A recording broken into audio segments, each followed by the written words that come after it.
they also like to pull the rubber off of from around that's holding our cat eye mirrors up here. Oh, okay. Yeah.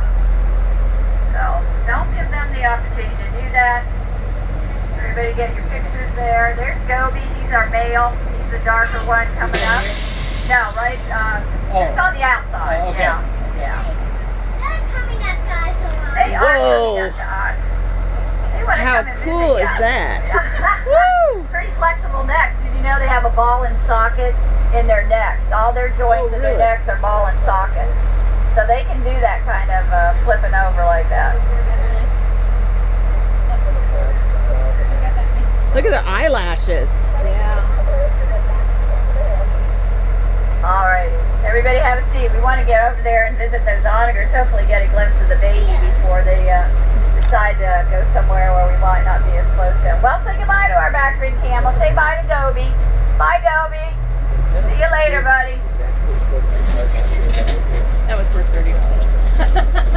Right? Oh, you didn't.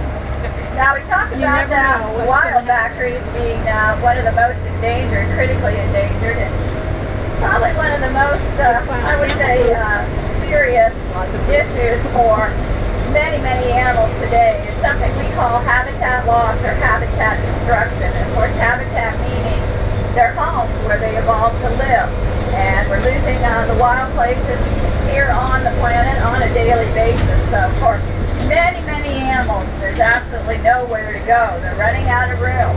And we estimate that habitat loss does affect over 80% of the land animals. It looks like everybody's moved. They may be coming out of the water over here.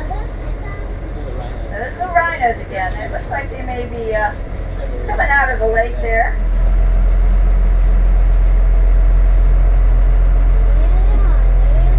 Now, the greater one horned Asian that we're looking at right now is actually the second largest of the 5 rhinos. We'll see the largest rhino in pasture E. But these are second largest. And see how well they can swim and submerge and still get that head up high enough to breathe. You won't be seeing the white rhinos being able to do that. I'll tell you, that lake looks inviting, especially when it gets hot out. I'd like to go down there and join them in a little dip. No thank you. Aw, they're just No, like big thank puppy you. dogs. With Like much, the belly scratched, I'll much tell ya. larger poo that you're swimming Well, in. that's true. Yeah, I don't think they make doggy bags big enough. No, Poo bags big enough for rhinos to dump, but they still are pretty sweet animals. Alright, well, let's get up with our onagers, and then we'll head to our first stop at Lake Trail.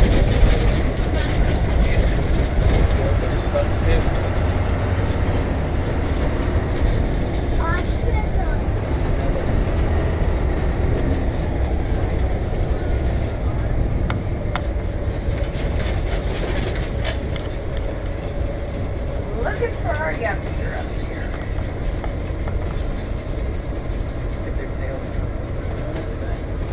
Woohoo, look at these guys. Oh, their numbers are on their butt. I was trying to figure out what was on their butt. Yep. Oh, there she is. Oh, it's a Right baby. here in the middle. Just catch up. What, does she want to maybe stand out? Could she come look right here? The little girl? Oh yeah, well I'm just trying to get ahead of them so that when we stop. Hello. There we go. Oh, it's right over there, Tony. Oh, yeah, it is. How cute.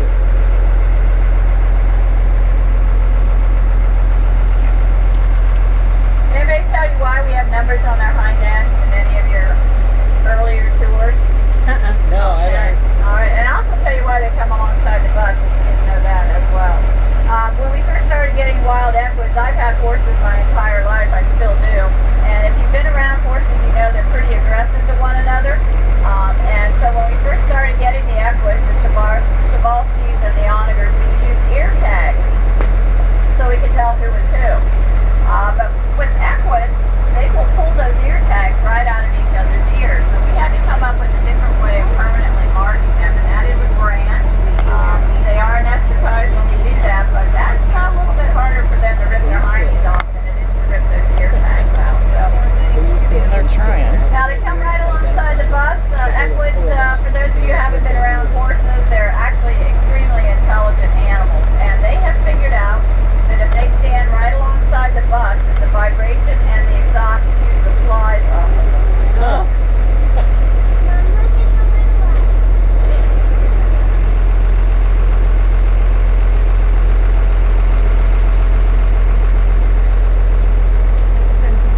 Did you see the baby? Isn't it a cute baby? I think they're one of the cutest babies we have out here. They're a beautiful color. That's arguable. Hey, hey, hey. That, Slow your roll.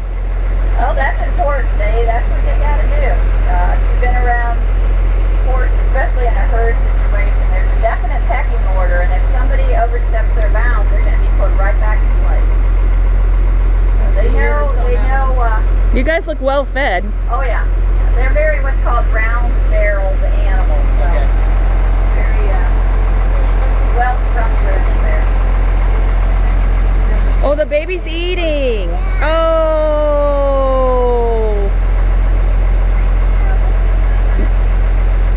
The baby's eating lunch.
top of the hill. You're perfectly welcome.